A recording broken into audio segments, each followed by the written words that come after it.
Fala aí galera, beleza? Josman aqui na no sejam bem-vindos a mais um vídeo. E galera, no vídeo de hoje eu vou trazer para vocês maiores flops de monstros na WWE. Antes de começar, claro, gostaria de pedir a vocês que deixar seu like no vídeo. E você que é novo aqui no canal, se inscreva. Um monstro que flopou na WWE foi o Vladimir Kozlov. Ele que era visto como uma promessa na empresa. Era uma espécie de personagem de soldado russo. E começou muito bem, tanto que bateu limpo o Undertaker, sem nenhum tipo de roubo. Foi aí que ele foi rivalizar com o Triple H. Triple H na época campeão mundial, perdeu para o Triple H e as coisas começaram a desandar. Ele foi perdendo relevância, até que com muito tempo começou a fazer tag com o Santino Marella. E eu nem preciso dizer que o cara virou uma piada, virou um palhaço. Quando estava nessa tag, ganhou o título de campeão de duplas lá do Santino, mas não influenciou em nada em sua carreira. Até que ele foi liberado da empresa, com inclusive a WWE fazendo uma espécie de combate de despedida dele, onde ele perdia para o Mark Henry e depois o Henry lesionava a perna dele, para isso ser motivo para um sumiço dele, onde na realidade ele estava só saindo da empresa mesmo. Não podíamos também deixar de citar o Lord Tensai, ou só Tensai, como vocês preferirem. Mas o fato é de que o Lord Tensai já teve outras passagens pela WWE, mais ou menos no tempo da Attitude Era, onde ele teve vários nomes. Ele já se chamou Albert, Prince Albert e até de A-Train. Vale ressaltar que inclusive nesse tempo em que ele estava como A-Train, ele foi um dos adversários da streak do Undertaker e que o Undertaker venceu. Aí ele foi para o Japão, ganhou um certo destaque lá e retornou à WWE como Lord Tensai.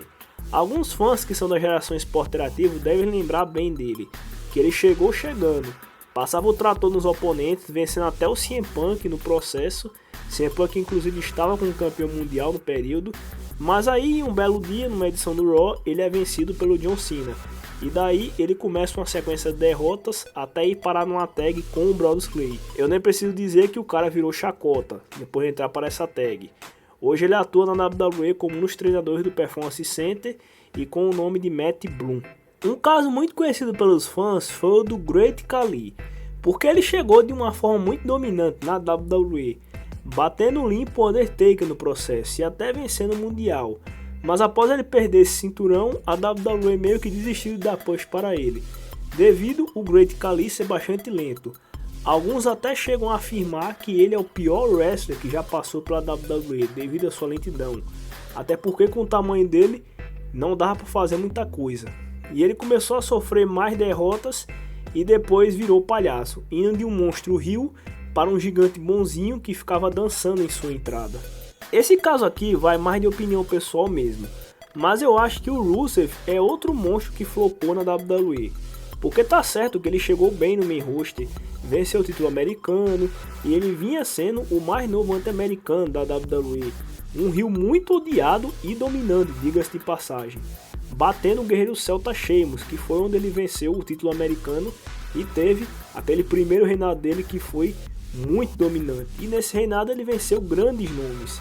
Inclusive ele estava como invicto, mas após ele perder esse cinturão na WrestleMania para o John Cena e também automaticamente perdendo a sua invencibilidade, as coisas desandaram para o Rusev, porque ele começou a ser mais engraçado em seus segmentos, teve outros 2 reinados pelo título americano, mas no segundo ele praticamente se defendeu contra Jobbers e depois perdeu para Roman Reigns.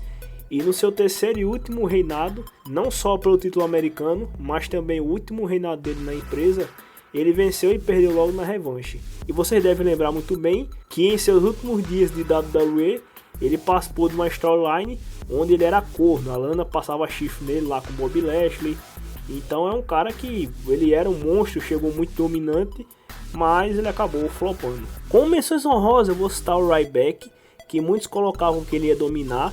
Acabou que venceu apenas um título intercontinental e tem gente que nem lembra dessa conquista dele. Também o Kurgan, que fazia parte da stable The Truth Commission, onde ele era relativamente dominante, até porque o cara é um gigante, e depois foi parar na stable The Oddities, um grupo só de palhaços que tinha até o brasileiro Giant Silva entre eles. E também o Snitsky.